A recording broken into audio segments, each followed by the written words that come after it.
Health টিপসে আপনাদের সবাইকে স্বাগতম জানাচ্ছি। আমাদের আজকের আলোচনার বিষয় কিভাবে আপনার অনিদ্রার সমস্যা সমাধান করবেন। বর্তমান সময়ে অনিদ্রাতে ভুগছে এমন মানুষের সংখ্যা অনেক, কিন্তু বেশিরভাগ মানুষ কি করলে অনিদ্রার সমস্যা দূর করা যায় তা জানে না, যার ফলে অনেকে বছরের পর বছর অনিদ্রার সমস্যা নিয়ে জীবনযাপন করে। এছাড়াও অনেকে ঘুমের ওষুধ খেয়ে ঘুমানোর চেষ্টা করে, কিন্তু এই পদ্ধতি শরীরের জন্য যেমন ক্ষতিকর, তেমনি মূল সমস্যাও এর দ্বারা দীর্ঘস্থায়ী হয় এবং এই সমস্যা সহজে সমাধান করা যায় না। এছাড়াও দীর্ঘদিন ধরে এই ওষুধ খেলে ওষুধের ওপর নির্ভরশীলতা তৈরি হতে পারে। আসুন জেনে নেওয়া যাক কিভাবে অনিদ্রার সমস্যা কোনো প্রকার ঔষধ ছাড়া সমাধান করবেন। প্রতিদিন একই সময়ে ঘুম থেকে উঠুন। ছুটির দিন হোক কিংবা অন্য কোনো দিন, ঘুম থেকে ওঠার সময় প্রতিদিনই একই রাখুন। যেদিন শরীরে বিশ্রাম বেশি প্রয়োজন হবে সেদিন সেদিন ঘুম আগেই এসে পড়বে, আর যেদিন ঘুম কম প্রয়োজন হবে সেদিন তুলনামূলক দেরিতে ঘুম আসবে।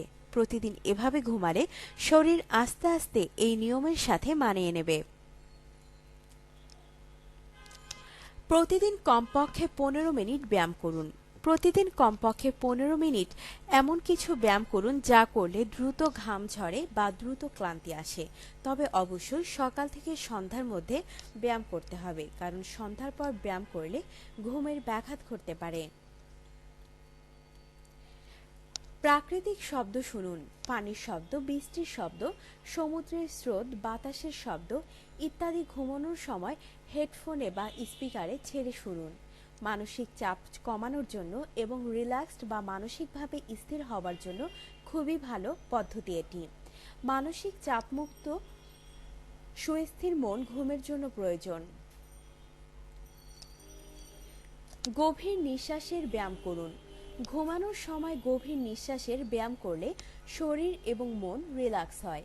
এতে শরীর মন ঘুমের জন্য প্রস্তুত হয়। এজন্য বিছানায় সোজা হয়ে শুয়ে পড়ুন এবং মনে মনে আস্তে আস্তে 1 থেকে 7 পর্যন্ত গণনা করতে করতে গভীরভাবে নিঃশ্বাস নিন। এবার 4 থেকে 5 সেকেন্ড নিঃশ্বাস আটকে রাখুন। এবার মনে মনে আস্তে আস্তে 1 থেকে 10 পর্যন্ত গণনা করতে করতে মুখ দিয়ে নিঃশ্বাস ছাড়ুন। এরপর শরীরকে মনে মনে বলুন শিথিল হয়ে যেতে এবং শরীরকে যথাসম্ভব ঢিলা বা শিথিল করে দিন। এভাবে এই পুরো প্রক্রিয়া 5 থেকে 10 বার করুন। আপনার জীবনকে আনন্দময় করে তুলতে এবং বিভিন্ন স্বাস্থ্য টিপস ও পরামর্শ পেতে আমাদের চ্যানেল সাবস্ক্রাইব, লাইক ও শেয়ার করবেন। ধন্যবাদ।